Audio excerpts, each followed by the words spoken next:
Bismillahirrahmanirrahim. Assalamualaikum warahmatullahi wabarakatuh. Perkenalkan, nama saya Aldan Ismuhadi dari kelas PMI 6A. Kepada yang terhormat Bapak Dr. Haji Rohmanur Aziz, SOSI MAG, selaku dosen pengampu dari riset aksi. Sebelumnya izinkan saya untuk membuat video ini diajukan untuk memenuhi salah satu tugas ujian tengah semester riset aksi, yakni menjawab soal yang diberikan oleh Bapak dosen pengampu. Baik, pertanyaan yang pertama ini mengenai apa yang dimaksud dengan riset aksi. Nah, jadi salah satu definisi yang diberikan oleh PSLH ITB mengenai riset aksi ini didefinisikan sebagai salah satu jenis dari riset terapan yang aksi penilaiannya saling berkaitan dan merupakan arah untuk menentukan tujuan, desain, serta implementasi dari kegiatan yang mengalami perubahan secara langsung dengan melakukan kerjasama dengan kelompok sasaran. Bila dilihat dari aspek penggunaannya, riset aksi ini adalah salah satu cara untuk menghindari situasi buruk yang mungkin terjadi, yakni masyarakat sasaran atau objek diperlakukan seperti genooping baik melalui pemotongan informasi yang penting, lalu maupun melalui pembatasan dari kebebasan memilih desain dan implementasi dari perencanaan yang telah dibuat. Seharusnya masyarakat ini diposisikan sebagai subjek perubahan sosial sekaligus memberikan informasi dan data tentang eksistensi masyarakat tersebut Adapun penelitian berbaur dengan masyarakat turut menjadi subjek yang siap menggali berbagai informasi dari masyarakat itu sendiri. Nah, lalu yang kedua, ini apa yang dimaksud dengan fasilitator? Nah, jadi fasilitator ini termasuk dalam unsur pemberdayaan yaitu sebagai subjek pemberdayaan, yang dimana dalam proses riset aksi ini peran dan fungsi fasilitator ini sangat sentral, sehingga ada ungkapan bahwa fasilitator bagaikan ragi atau garam Jadi fasilitator harus siap mengubah unsur agar dapat diolah, dikonsumsi, dan juga dinikmati. Oleh karena itu, jadi peran strategis fasilitator ini sangat penting sehingga perlu membangun kapasitas atau capacity building dengan penggunaan teknik-teknik riset aksi, sehingga fasilitator memiliki 3 fungsi utama dari riset aksi, yaitu ada fasilitasi, mediasi, dan advokasi, yang dimana fasilitator ini biasanya memiliki pengetahuan dan keterampilan yang diperlukan untuk memfasilitasi proses pembelajaran dan pengembangan, serta memiliki kemampuan untuk berinteraksi dengan masyarakat secara efektif Jadi dengan adanya fasilitator dalam pemberdayaan ini sangat membantu masyarakat dalam memahami dan mengidentifikasi masalah atau tantangan yang dihadapi, juga serta memberikan bimbingan dan dukungan dalam menentukan solusi dan mengambil tindakan yang tepat Jadi fasilitator juga dapat membantu masyarakat dalam mengembangkan keterampilan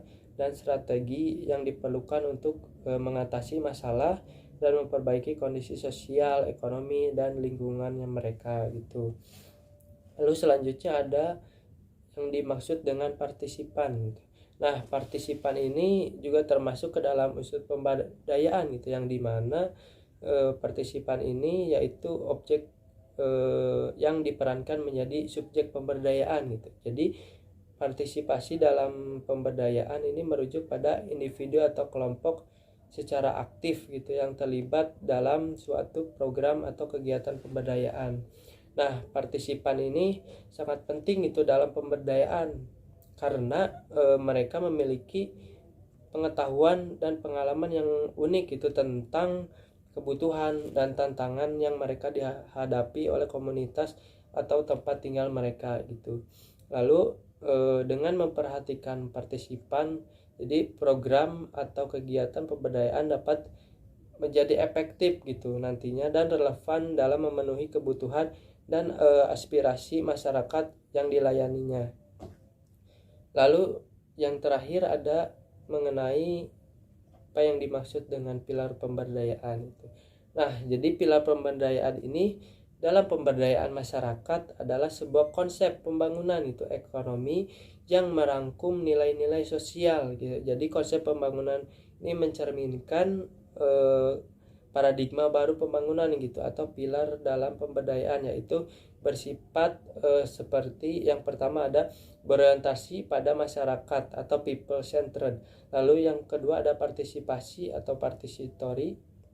Lalu yang ketiga ada pemberdayaan atau empowering. Lalu yang keempat ada sustainable atau berkelanjutan. Selanjutnya soal nomor 2 yakni mengenai kenapa relasi belajar riset aksi harus subjek-subjek gitu. Nah, jadi dalam sebuah relasi belajar riset aksi ini harus subjek-subjek ini dimaksud agar masyarakat dianggap sebagai subjek yang memiliki pengetahuan gitu dan pengalaman yang unik tentang masalah dan tantangan yang dihadapi oleh masyarakat dalam kehidupan sehari-harinya mereka gitu. Jadi yang mana mungkin kita tidak mengalaminya, lalu melibatkan masyarakat sebagai subjek-subjek dalam relasi belajar riset aksi ini juga memungkinkan masyarakat untuk memainkan peran aktif gitu dalam penentuan tujuan dan strategi yang tepat untuk mencapai perubahan yang diharapkan, sebagaimana juga sudah dijelaskan gitu ya pada buku riset aksinya, yang dimana mengenai tujuan praktis riset aksi ini bertujuan menjadikan masyarakat sebagai subjek gitu, bukan objek pembangunan gitu, dan mengembangkan kemampuan masyarakat dalam menganalisis keadaan, menggagas program, serta mengubah perilaku aktivitas dalam pendekatan pembangunan masyarakat. Relasi belajar riset aksi subjek-subjek juga dimaksudkan agar fasilitator ini tidak dalam posisi menggurui masyarakat gitu, namun memudahkan proses belajar bersama masyarakat melalui berbagai tahapan yang disepakati oleh masyarakat. Nah, mungkin itu jawaban dari nomor 2. Selanjutnya soal nomor 3 mengenai 3 teknik dari 8 teknik fasilitasi. Saya mengambil teknik yang pertama ini yakni berkenalan. Nah, jadi perkenalan ini merupakan tahap awal yang sangat penting gitu suatu dalam interaksi sosial gitu. Terlebih dalam teknik fasilitasi agar dapat memudahkan tercapainya tujuan yang diharapkan dalam proses pemberdayaan. Jadi fasilitator bertugas mengubah masyarakat yang pada awalnya objek menjadi subjek pemberdayaan dan pembangunan. Nah, berkenalan ini juga memiliki teknik sekaligus seni tersendiri gitu, diantaranya dapat dengan teknik konvensional gitu. Teknik konvensional ini jadi dibiarkan berkenalan satu sama lain atau klasikal dengan cara memperkenalkan diri dari satu persatu secara bergiliran dengan menyebutkan identitas yang disepakati seperti nama, alamat, asal, dan sebagainya. Ada pula teknik yang perkenalannya dengan game atau permainan gitu, misalkan saling lempar bola yang terbuat dari kertas yang diremas gitu. Jadi peserta yang menerima lempar bola itu wajib mengenalkan dirinya dan bergiliran hingga semua orang itu mengenali dirinya gitu. Lalu teknik yang kedua dalam teknik fasilitasi yakni menyapa. Menyapa ini merupakan aktivitas fisik gitu yang melibatkan psikis untuk konektivitas jiwa antara fasilitator dari partisipan atau warga masyarakat gitu, sehingga teknik menyapa diyakini akan menstimulasi adanya interaksi sekaligus menghangatkan suasana pertemuan gitu. Misal dengan ucapan apa kabar Bapak Ibu, mudah-mudahan semua dalam keadaan sehat. Nah, bisa juga menggunakan bahasa daerah dan pastikan benar-benar gitu melafalkannya. Misalkan untuk suku Sunda ini ucapannya seperti sampurasun gitu ya. Lalu yang ketiganya ada teknik dari fasilitasi ini ada ice breaking. Nah, dalam teknik fasilitasi masyarakat adanya refleksi ice breaking ini dilakukan seperti dengan bertanya gitu, apa pelajaran atau hikmah yang dapat diambil dari permainan atau tayangan tadi, lalu kemudian meminta peserta untuk menuliskan gitu dan menjelaskan secara partisipatif gitu di hadapan peserta lainnya gitu. Dengan adanya ice breaking ini dapat mengangkat masyarakat dalam mengikuti kegiatan yang diselenggarakan gitu. Hal ini akan membantu menjaga antusiasme masyarakat dan membuat acara menjadi lebih hidup gitu dan berkesan dari masyarakat itunya sendiri gitu. Dalam teknik ini juga terdapat beberapa ice breaking yang dapat digunakan oleh kita. Jadi diantaranya itu ada bercerita atau menyampaikan kisah hikmah. Lalu yang kedua ada tebak-tebakan. Yang ketiganya ada yel-yel. Yang keempat ada permainan. Yang kelima ada sambung kata. Yang keenam ada menyanyi. Lalu yang ketujuh ada stand up comedy. Yang kedelapan menonton cuplikan film. Yang kesembilan kuis. Dan yang terakhir ada atraksi. Nah, itu teknik yang dapat kita lakukan dalam melakukan ice breaking tadi. Lalu soal terakhir ini mengenai tahapan siklus riset aksi Sisdamas. Nah, jadi tahapan siklus riset aksi Sisdamas ini ada 4 tahap itu.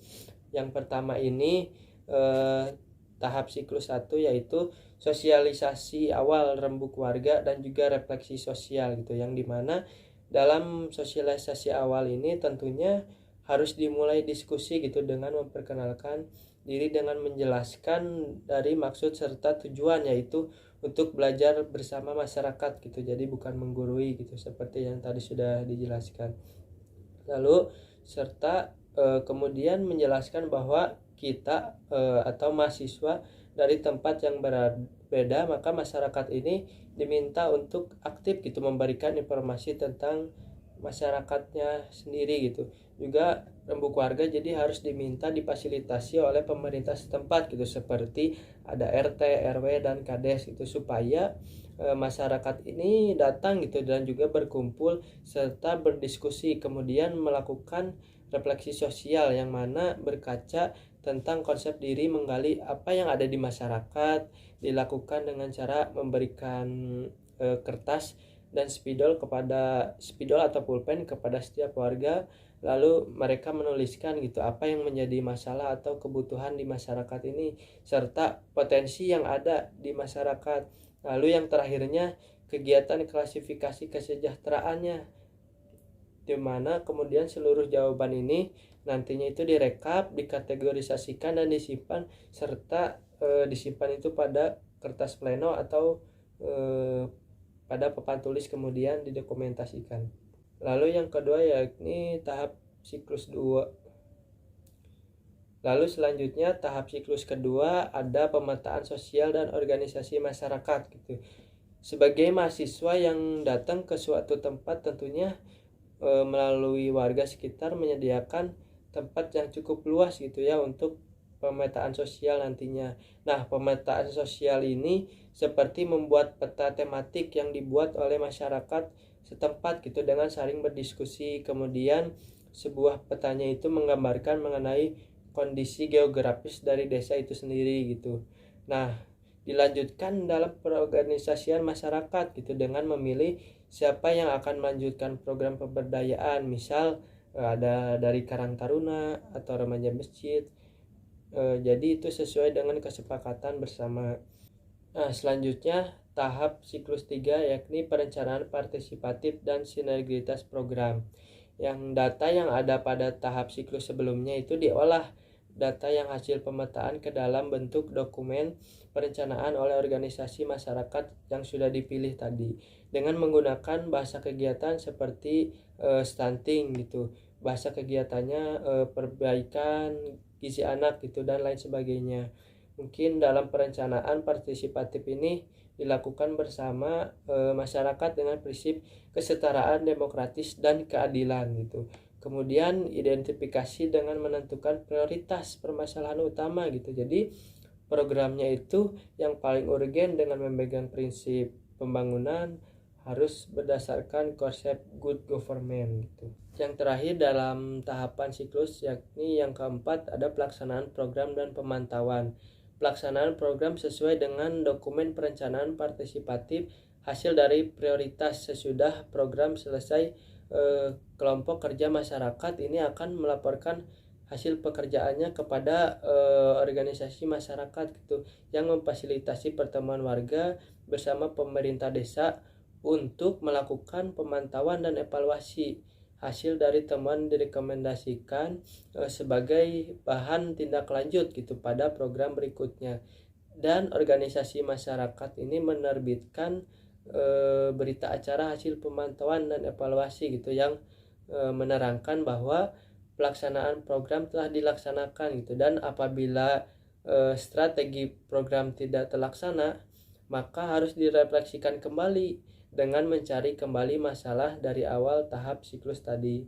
Mungkin itu yang bisa saya sampaikan, kurang lebihnya mohon dimaafkan.